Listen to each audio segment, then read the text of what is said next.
in 2 years, you got a great property. I will tell you that, or you did some great work to the property if you fixed it up. But that way you don't have to pay tax on capital gains. So before we start talking about 1031 exchanges, you might not even need to do this, right? Depending on how much, again, you're getting from the proceed of your house. Now, if you're getting a sizable amount from the proceeds of your house that, you know, is over that, then we want to start looking at 1031 exchanges. A 1031 exchange is where you sell your home and the proceeds from that go to an escrow account separate of both the buyer and the seller and is held there to be used as funds for the transaction of another similar home type that you're about to buy. Because you never actually touch the money, it's not taxable, and then it goes and it's put into the deal on the next home. What that allows you to do is not to pay taxes on the sale of your home, get another property that may be, worth more because again, if we're taking, 200,000, 200,000 in proceeds from the sale of your home over here, and we're dumping 200,000 into the down payment plus whatever else you might have saved up to purchase this home over here. One, you'll be probably building more equity off the bat, so your your loan amount will be lower, which means your payment will be lower if you didn't than it would be if you didn't do this. And then on top of that, what happens here is now you have that much equity to pull out as a HELOC to some degree and a home equity line of credit. So you basically pay no taxes on the sale of your home. You put more down on the home so that you have a lower loan amount, which usually equates to a lower payment depending on if the price of the home is more than what this one was or what the interest rate was at the time. So those things change. But now that you have this much equity already in this home from the sale of this one, you can now pull debt out from this home, like a home equity line of credit, to go buy more homes. So that's how you don't pay taxes on the home you sold. You buy a better home and get more equity in it at a potentially lower payment because the loan amount's less. And then you're able to pull money out of that new home with the equity you already put in it from the last sale and go make investments on other rental properties and investments and stuff like that. So I want to stop there for a second and see if there are any questions. I haven't looked at the chat. Let me pull the chat back up on the screen. It'll be over here. That's fine, so I can see it. But any questions from anybody right now? Understanding 1031 exchanges or anything else we talked about on this slide for sellers?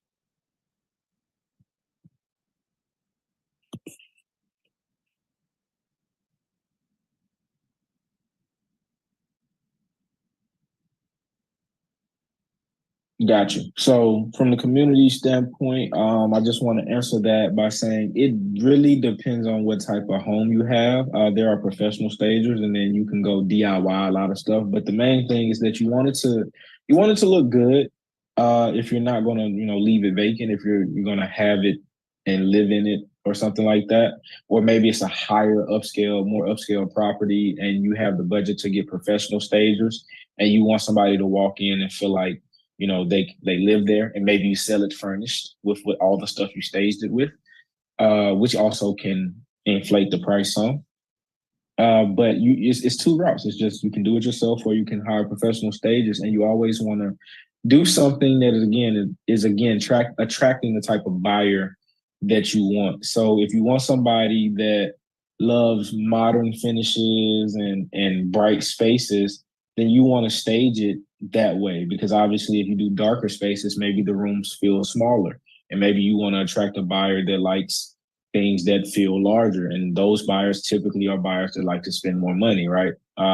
People that spend on it's a psychological thing, so that's not always true, but for the most part, those buyers who like the more modern finishes, white, gray, kind of clean looking finishes, are typically prepared to spend a little bit more to get that look.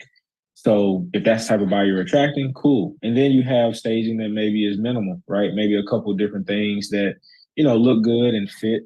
Some of these Airbnb stage their properties. Some people own them and they obviously use them for Airbnb, but they stage them pretty simple. Somebody needs a bed, they need a couch, they need kitchen, and it's neat, it's clean, but it's not anything extra. And those are more of the investor uh, lower to middle income family type homes where people are just, buying and selling or fixing and flipping. And they wanted to look good enough for someone to come in and say, yeah, I can see myself living here. So there's two different types, but it just depends on what type of property you have and how you want to portray it. Because obviously you don't have to go crazy like a Airbnb, style type staging where you got this luxury Airbnb style of staging. Anything else?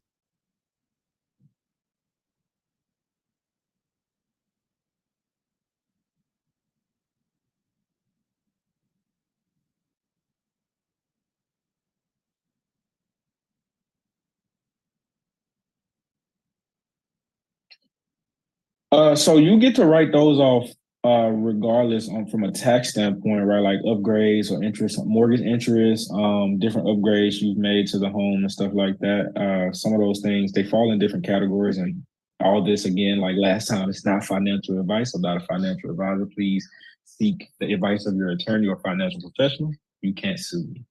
Cool. Um, but yeah, that is more it falls under different tax code based on type of property you might have too, versus a primary versus investment property, and whether the property is within a business like an LLC and then LLC wrapped in a trust and whose taxes those go on and how it's taxed.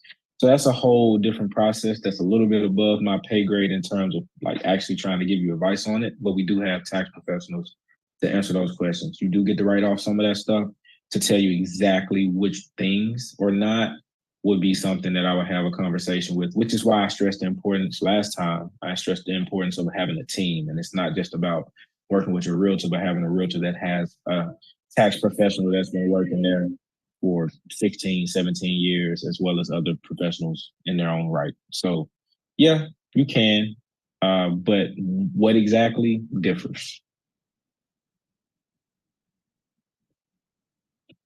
Gotcha. Cool, cool. So the next thing is planning your goals, right? Align your sale with your financial goals, right? So again, market timing is everything. We understand you want to sell your home. What are you selling your home for? Are you selling your home because you want to move into a bigger home? Are you selling your home because you want to downsize? You want to have more money for retirement? So you bought this home, it was a family home, and now you're getting rid of it. You don't want to rent it out because you don't want tenants, or maybe you can't find tenants, so you're selling it to get something that you could potentially find tenants for. We got to look at all of those different situations and understand what your goals are financially. Because again, like I said last time, you don't need to move if you don't have no anywhere to go. You need to have somewhere to go before you move. Um, right? And then pricing strategy, again, timing, but also upgrades, right? So, like I said, appraisals and what's sold around you make a difference.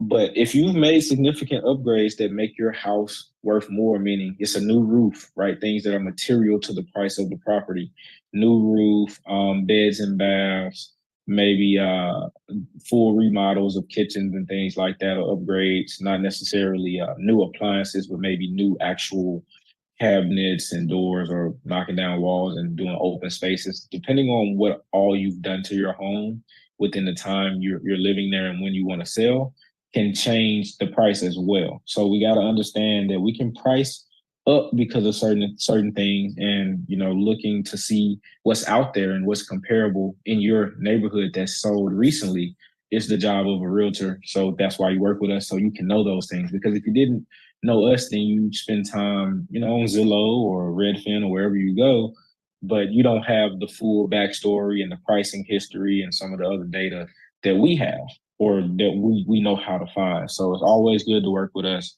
so that we can kind of make sure that you price correctly, because without us, you could price a little bit lower or, maybe not price right at all, be all the way off the mark and then take forever to try to sell your home.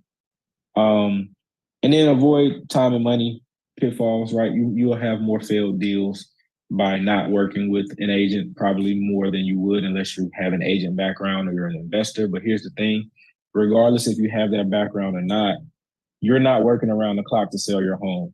Most of the time, if you're not in the industry or don't have any ties to the industry as a professional, meaning you don't deal with real estate on a daily basis or real estate professionals on a daily basis, then you're not having these conversations. You're not hearing these different things. You're not paying attention to the news.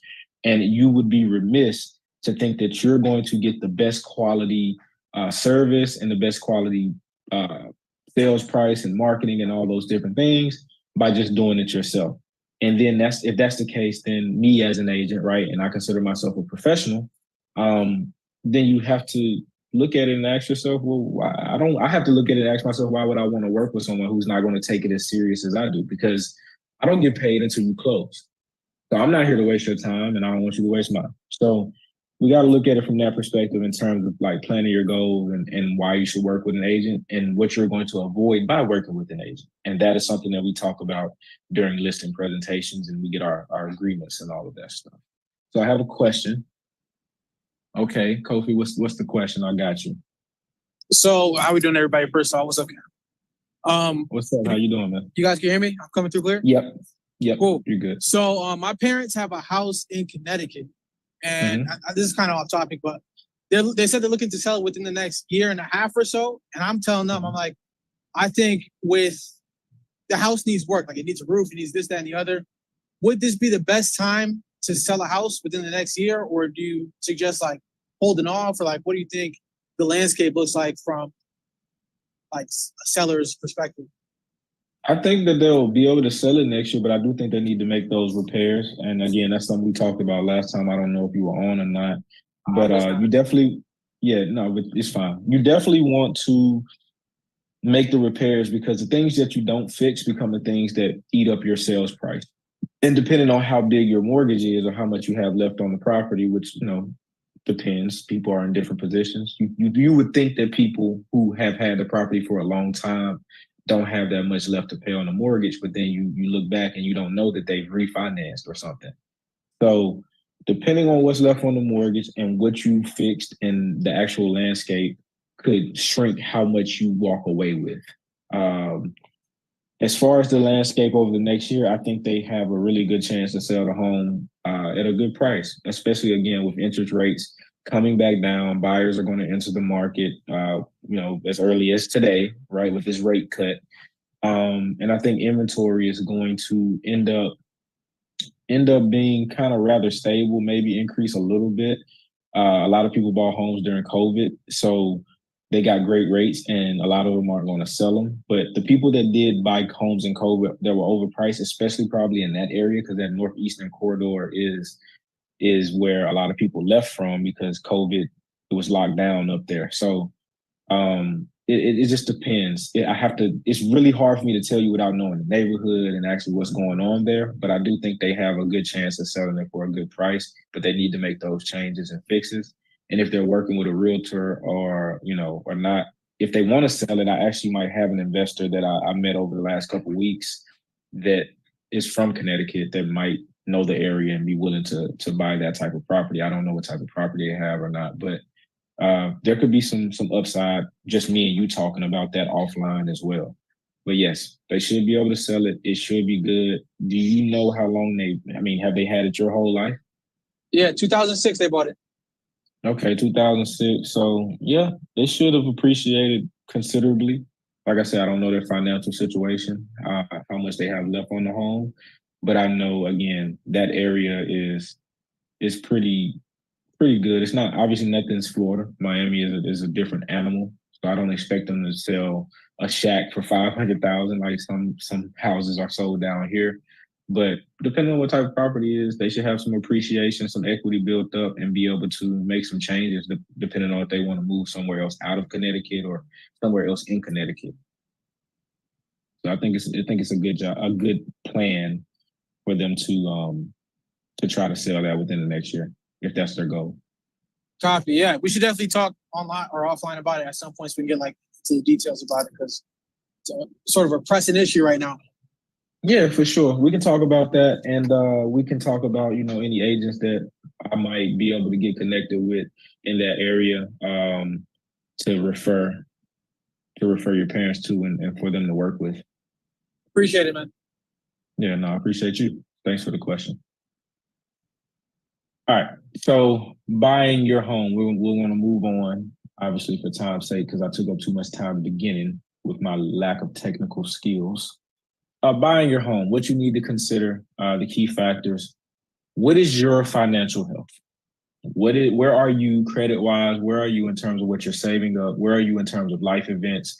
And I will tell you, no matter where you are, buying a home is always the right option, because if you're not buying, you're renting. And if you're renting, you're paying someone else's mortgage.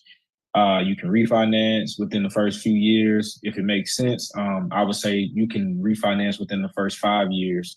Again, just advice. You do what you want with it.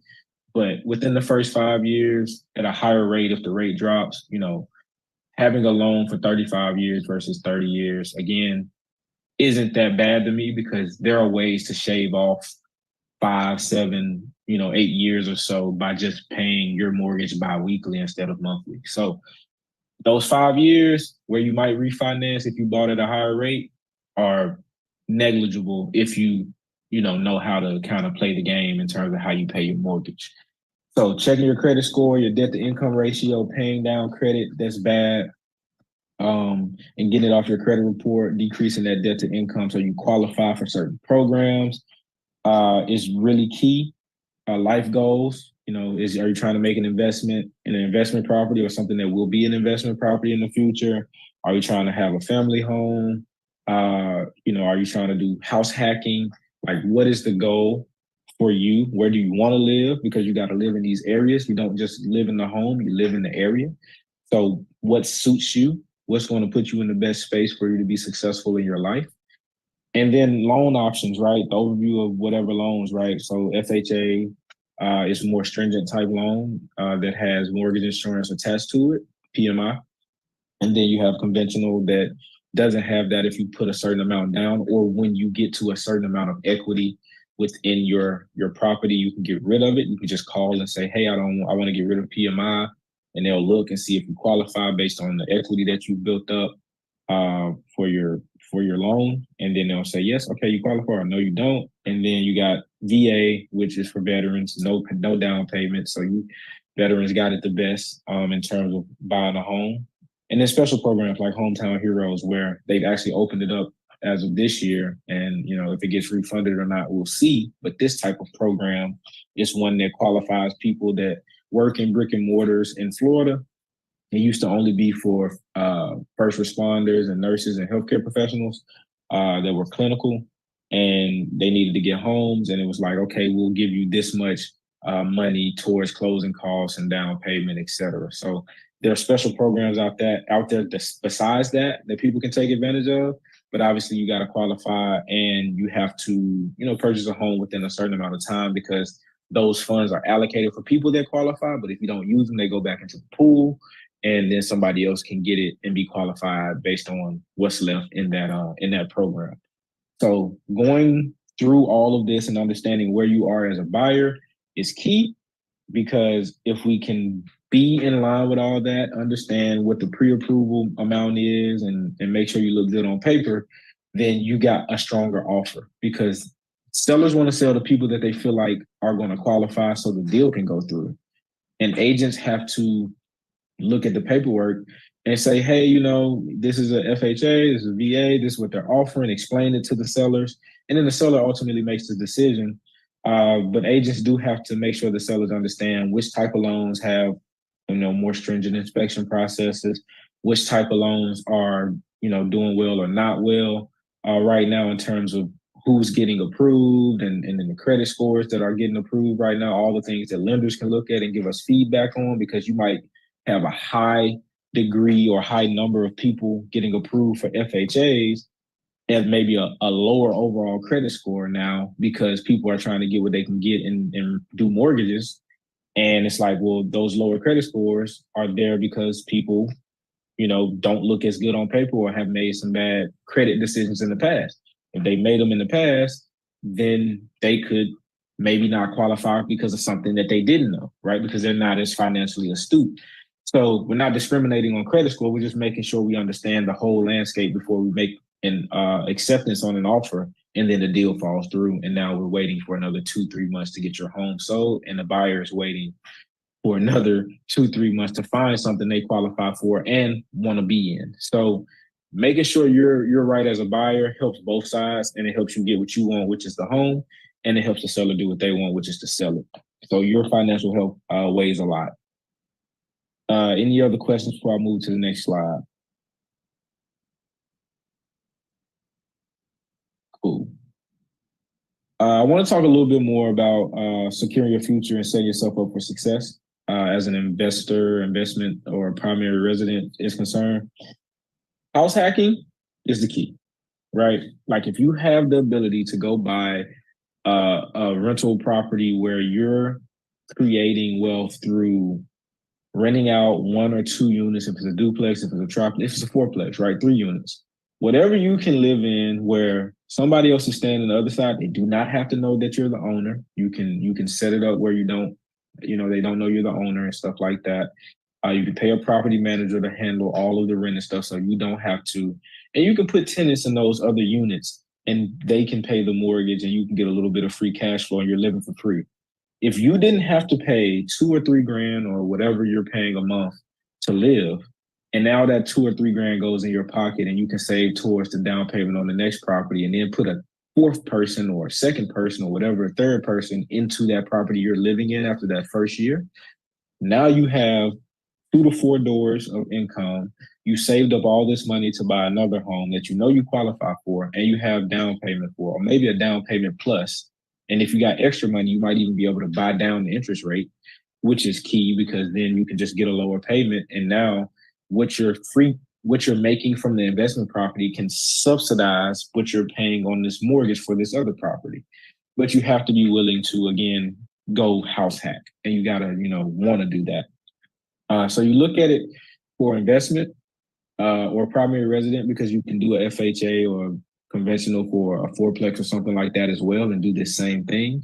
But you're thinking like an investor when you buy that versus just buying a single family home where it's like, I need something now. I got a family, I got kids, or I just want to live here. I don't want to deal with all that stuff. I'm not really into investing right now. I just want to make my money, save my money, and then make these decisions later. Then you just might buy a primary resident. You know what I'm saying? Like it depends on what you're looking to do, but those things need to be laid out and talked about before you start trying to buy a home. Because if you don't lay it out and you don't talk about it, you can make a decision that's going to hurt you in the future. And I always tell people, man, you don't make money when you are buying or working. You have to shift your mind to I make money from investing because that's the only real money-making strategy that makes sense in the long run, right? You work, you got to make money. You do that to sustain and live, but you make your wealth and you build your wealth from investing. So I would like more people to look at it from an investor standpoint. Do they? No, but I would like it. And that's always the approach that I'm going to take and try to urge people to do because in the end, it's kind of self-serving for me because if you do well, then we are able to do more deals in the future because you invested and now you have the opportunity to buy another home. You're more happy, you're more free, you're more flexible. You get to do things that you want to do, not that you have to do. And I believe everybody aims for that. But some people, again, just aren't in that position and maybe they want to worry about it later. And I deal with them as well. But I try to always give that information about investing versus, just buying a primary resident. And then special loan programs, like I said, the benefits for military and veterans, as well as hometown heroes and stuff like that. We want to take advantage of those. Like we want to take everything we can get, right, in terms of getting this home or a home. Because at the bottom line is all of this is just using debt to acquire an asset. And I remember like last time I said that you got to think about this as a home is just a big savings account. And that savings account is something that you get to get at pennies on the dollar, so to speak.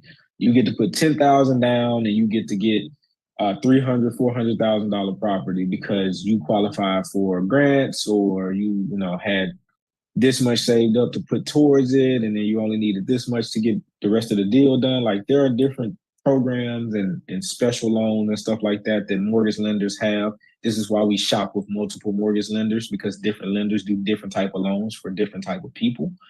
And if we can use as much of that as possible, so you pay as little as possible to get this high value asset, then we won. Paying 10,000 to get something worth 400 and then being able to pay that pay to get equity in that $400,000 asset or savings account is key, right? Like it's key. And then if you can turn that into a cash flowing asset, like I said, the duplexes or the triplexes, now you have this $400,000 savings account that's generating cash, that's paying down the loan to give you more equity in the savings account. And then you have more flexibility to pull money out of that savings account or against that home to do other stuff. So I just think that taking advantage of these things is key. And if you're not, then we need to have a conversation about why you're not thinking about it. And I get it, again, everybody feels overwhelmed, but that's why we're real estate agents, because we want to make sure that you understand it. And if you don't understand it, we're willing to go get on this whiteboard here and teach it. At least I am. And so that's, again, securing your future and buyer goals and digging a little bit deeper on why you need to look at these things and understand what it is you need to look at and how you need to look at it. Okay, so we got why agents matter, how to keep your deal together, and then, so these are the last two slides. Any questions before I jump into these last two?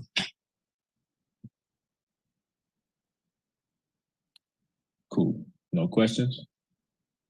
Perfect. All right, so why agent agreements matter. I touched on this last time. I'm going to touch on this probably on every presentation or meeting or call I have with buyers and sellers now. It's not the same as it used to be. It's like having lawyers on both sides. I'm the buyer's agent's lawyer, quote unquote, right? And then the selling agent the seller has their lawyer or selling agent. And you as the buyer and them as the seller are responsible for paying your lawyers individually. But there's agreements that can be written that say, hey, as a seller over there, I agree to pay your lawyer's broker the commission, because the only person that can receive money from the proceeds, from the sale of a real estate transaction is the real estate broker, not even the agent. So we don't even touch the money. It goes to the broker first, or the money is cut into two separate checks where the broker takes their portion of the commission and then we get what we're supposed to get based on our agreed upon split with our real estate broker as an agent. So that's across the board. That's how it works. And right now, because of the changes with the NAR settlement, buyers agents we have to get agreements signed by buyers, meaning we have to do pre-touring agreements, showing agreements, or buyer representation agreements. We can't show you a home without it. We can't start talking about deal stuff and working on all these different things without it. Like, we have to have it by law. You know what I'm saying? So that's where we are as buyer's agents. When you sign this document as a buyer, this document now says, again, that you're responsible for paying me whatever percentage that's negotiable, right? It's always been negotiable, but whatever percentage. And baseline, I'm not going to say baseline, it's been 3%. But for the most part, a lot of people have chosen 3%, 3 to 6%. Because it was split. So 6% realistically, but 3 and 3 for both agents, because that's just kind of how it's worked out.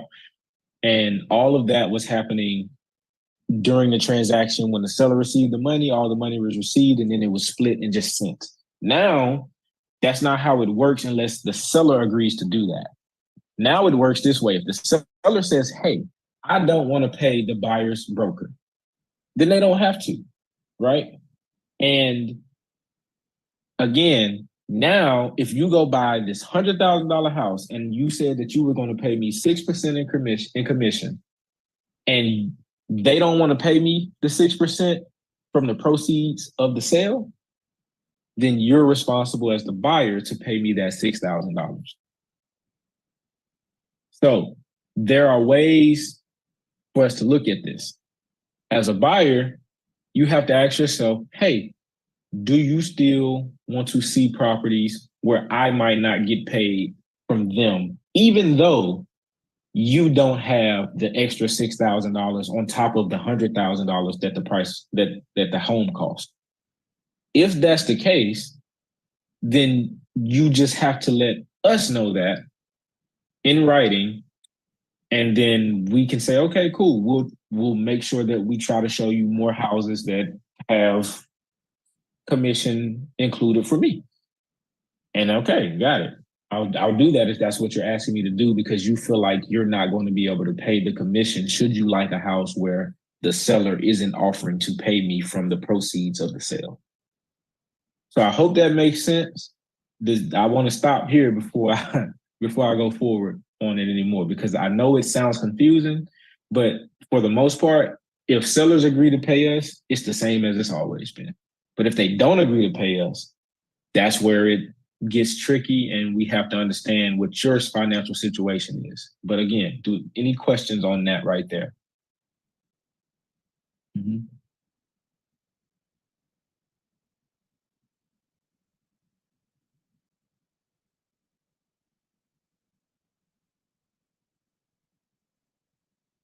Yeah. Yep. So, and here's the thing. I can't just show you properties that offer me commission. Like I can't say, oh, I'm not going to show you properties that don't offer me a commission. At the same time, I don't have to work for free. So I'll show you a property that doesn't offer me commission, but if you want to go forward with it, hey, do your thing. I'm not going to be a part of this deal. And then you're going at it alone from that standpoint, because I can't discriminate, and I can't, steer or red line and stuff like that. But I do think it would be in people's best interest to be shown properties that allow them to take advantage of whatever their financial situation is. And if that's for you is, hey, I can't pay you the commission if it doesn't come from the proceeds of the sale and the loan and all that, then you just, again, would let me know that. And then we would look at properties that would make sure that we stay within the reasonable parameters of your financial situation. But it does depend on the seller, and the seller would determine if they want to pay a commission to the buyer's broker. And that's what it is. And again, it's always been like this. Like, it's not anything like this. It's just now we can't show compensation information through the MLS, which is the system that we look at to figure out what's for sale and what's not. We can't look at compensation and all that. So a lot of stuff is going to be on people's websites or from agents actually calling and talking with other agents and getting agreements and stuff like that to understand what's actually on paper, what's in black and white. And then we go from there. But like I said, it's just like understanding that you're supposed to pay your lawyer and they're supposed to pay their lawyer. And if you win, which would be buying a property, then, again, if not stays, but if people decide to continue offering buyers, brokers commission, like they have done in the past on the sale side when they receive the money, then it's basically like you won a court case and your lawyer gets paid from the proceeds that you get from winning the court case. So that's the easiest way for me to think about it. It's like you won your court case, you won your trial, and because you won your trial and got paid out, the lawyer receives their portion during that payout. The only difference is that I can charge a retainer for having to deal with the deal or you as a client over time. And that's always been there as well. People just haven't done it. So yeah, I mean, that's the key, right? Understanding what the seller's stance is and understanding that, hey, this stance means that you're either going to have to pay me out of your own pocket or I will get paid from the deal closing and them paying me. Cool. No problem. Why agent agreements matter? Really, honestly, they just make sure that the deals are solid. When we start doing buyers agreements and listing agreements, it outlines what the terms are.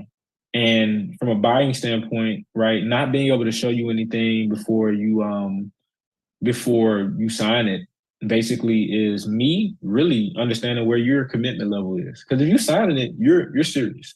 And maybe some people will sign it and not be serious, right? But then there can be stipulations in there as well that I'm only going to show you this many houses, or we're only going to, do this before we start to restructure this or something right? Like we can write provisions in there to make sure that nobody's wasting anybody's time. But for the most part, people are really, really aware and kind of cautious of signing something that honestly doesn't really lock them in because you don't have to buy a home.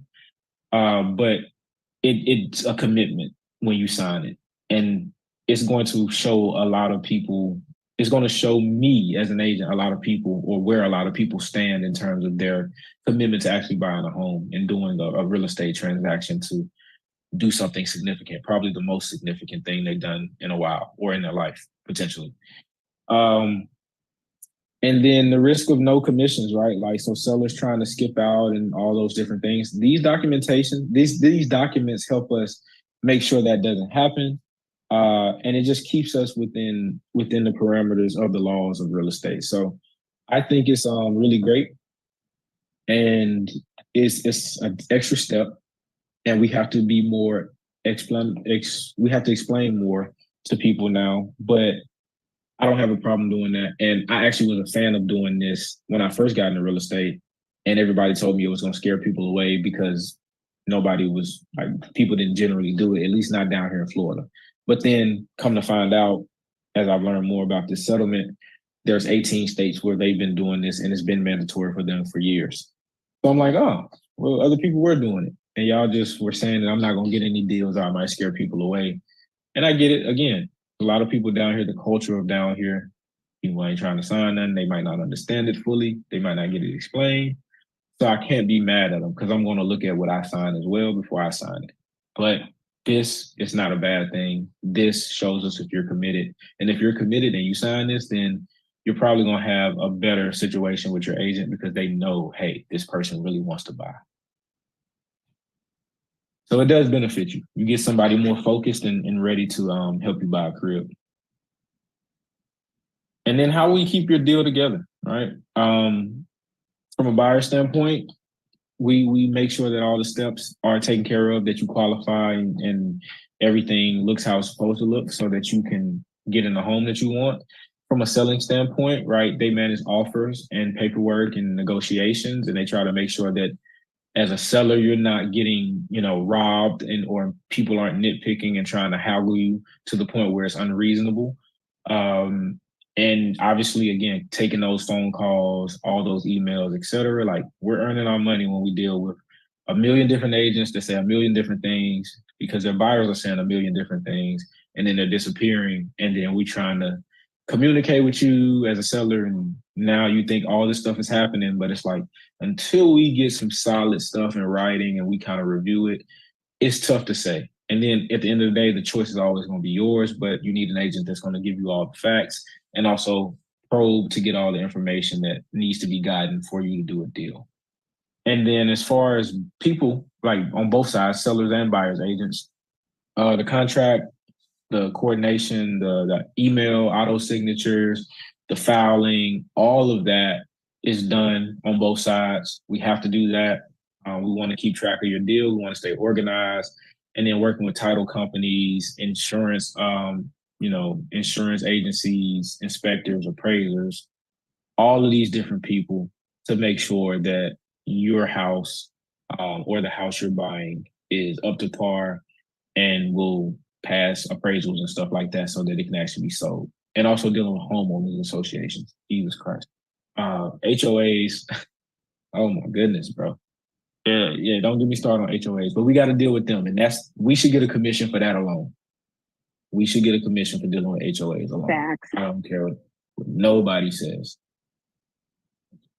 So yeah, any other questions? But I'll take any questions from here, but ready to take the next steps. This is my contact info. You can contact me here. You can email me. You can contact me on social media. You can schedule a consultation by contacting me or anything like that. And we can go from there. I mean, I'm here to help. Obviously, this is the first of, or the second of many, right? Like there'll be a lot more going on in terms of real estate. And I'm going to put a lot more out from a real estate standpoint. I do a lot of my stuff like this right now.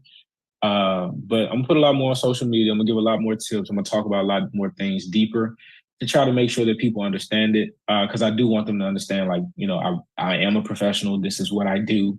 And although that, I'm talented in many other facets, like when it comes down to it, like Malik is a realtor and I'm a producer for a real estate production company. And real estate is what I do on a daily basis. This is what we talk about. We talk about real estate, business, and really just making sure that you're making good investments as an individual or a business owner. So yeah, that's me. More questions, I would love to take them, and let you guys know whatever it is you got questions about, or I can go back over any particular part of the slides.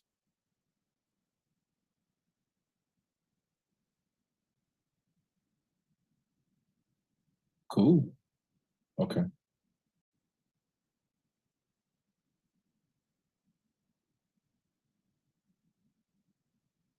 Mhm.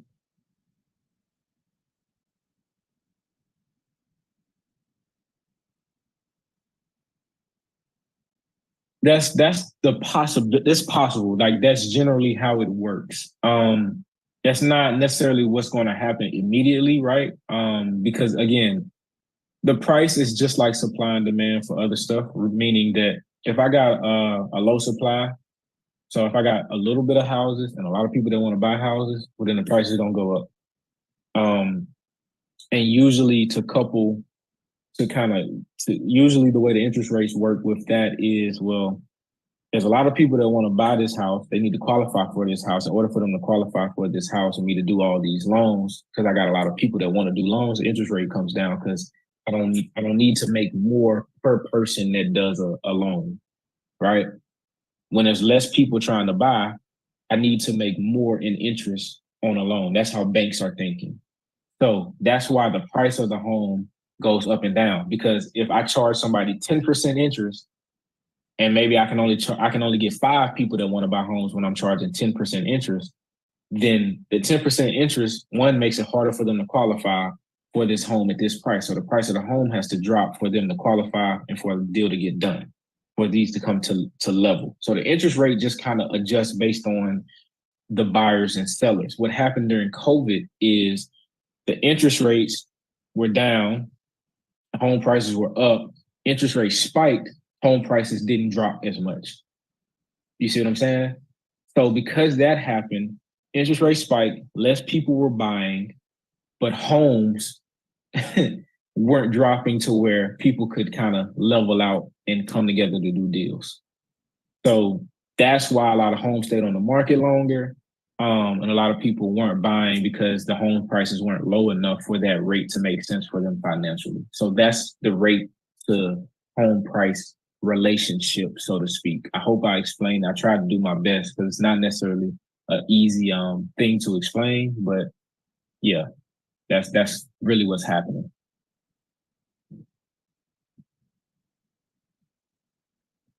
Okay, cool, perfect. Got you. Any other questions or any questions that you might have, Cam, or anybody else?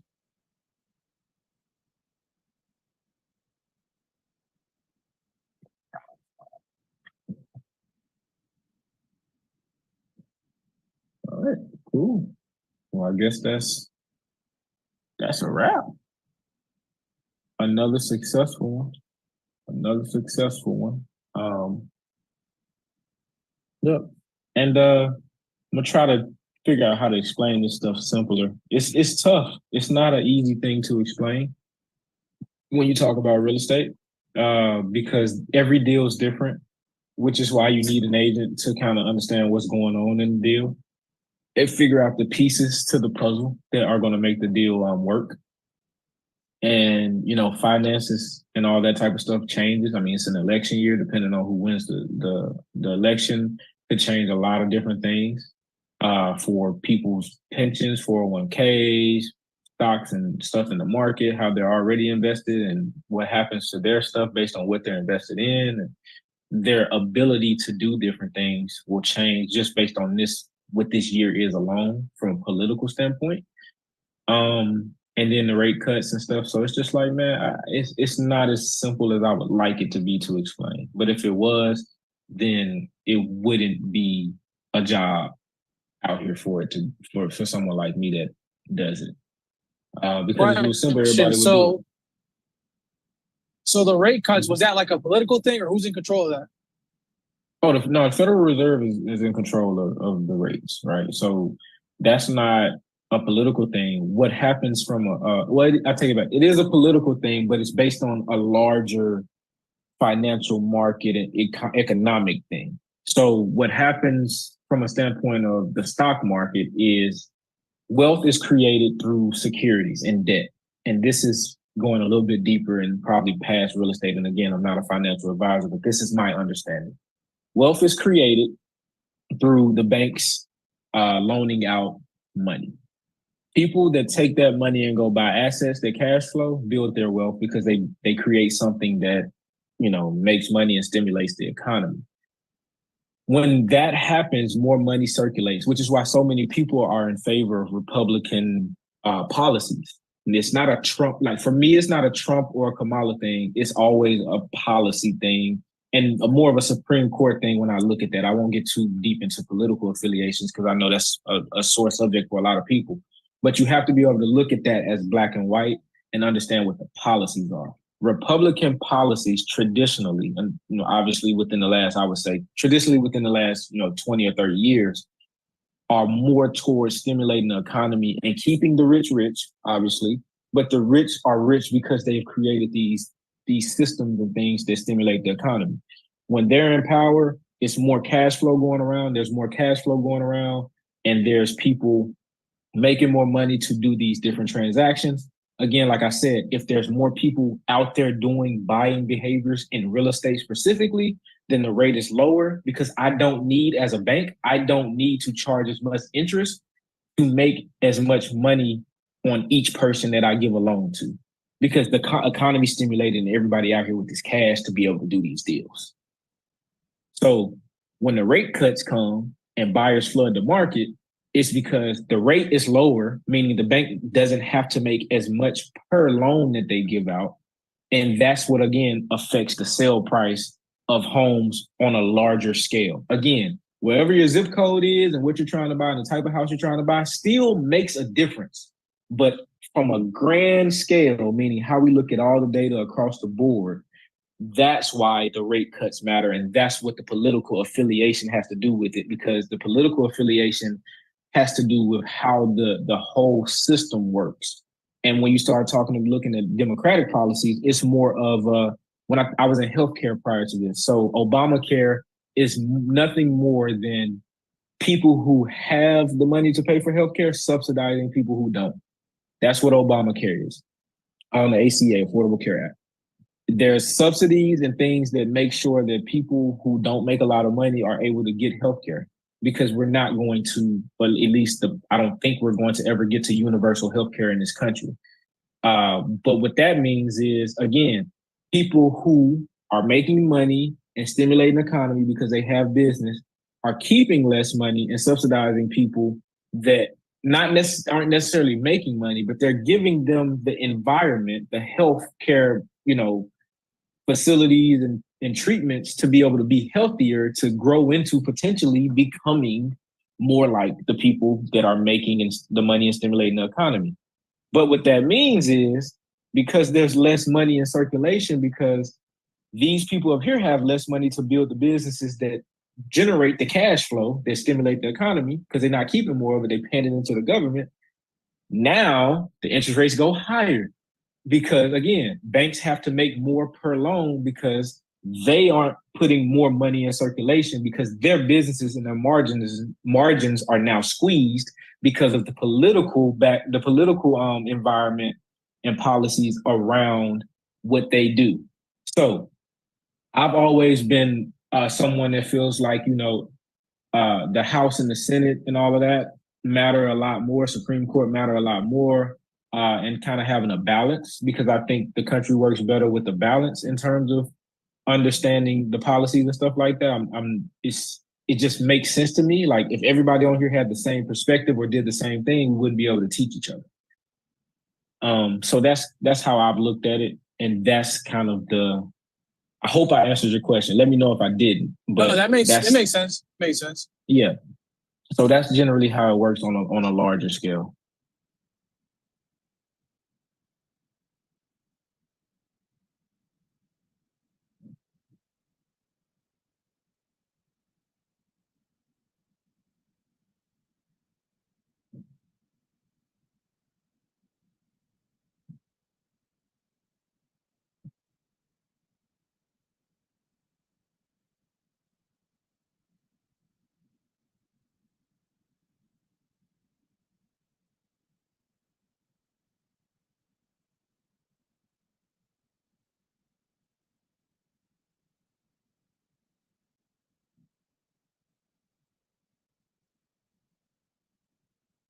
Yeah.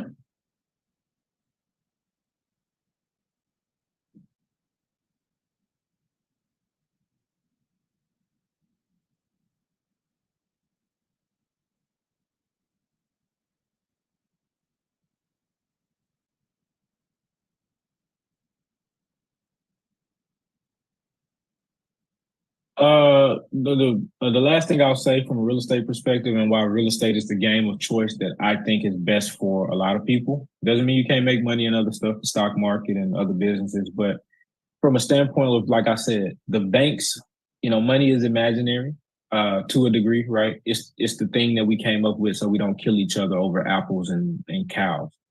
Like it's literally what we use it for, but it doesn't hold any real value. It's a depiction of value. So playing in the stock market is cool, but there's no tangible value to those assets. And you can create money by just doing options and all that type of stuff. But real estate is different. Real estate is a physical place, a building, something you can put insurance on. And when you can put insurance on something, that means it has value. Life insurance, homeowners insurance, car insurance, and cars debatable because they depreciate off the lot. But again, what you're able to do with a car, meaning get yourself to somewhere and put yourself in position to do something, is valuable.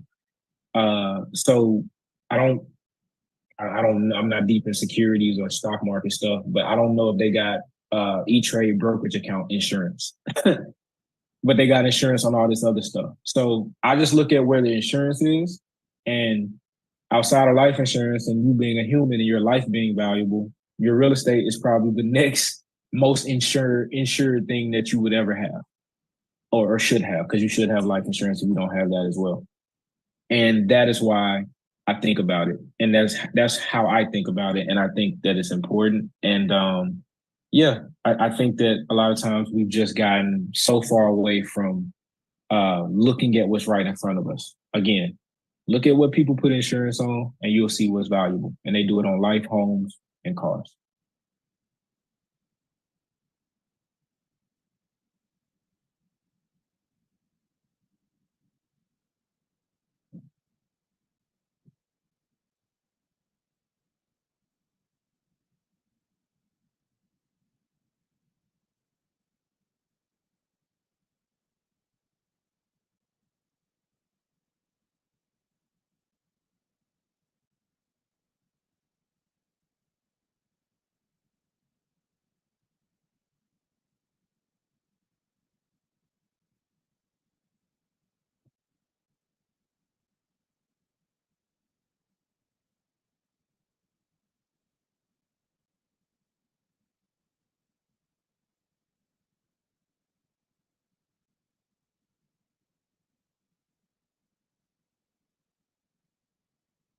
Got you. And last thing I want to say before it slips my mind is and it's slipping. It's slipping. Give me a second.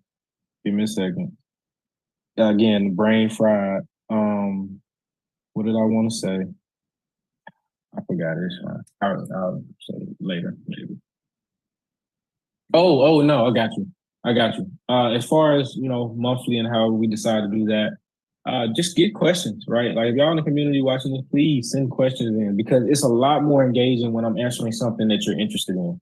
Like it's cool to make a PowerPoint and talk about it from a higher level standpoint, or even just like base level, like this is what you need to consider. But when you have a question that's specific, like Kofi had about, being in Connecticut, do you think it's a good time to buy within the next year? It's like, yeah, I need more information, but overall, yeah. And that's something that now he has interest in talking to me more about and that I can look more into as we talk more about to make sure that he goes in the right direction. It's all about clarity of information and direction and actions.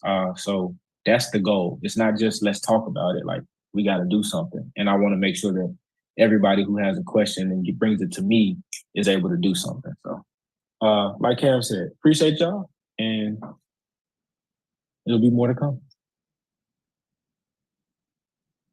Cool.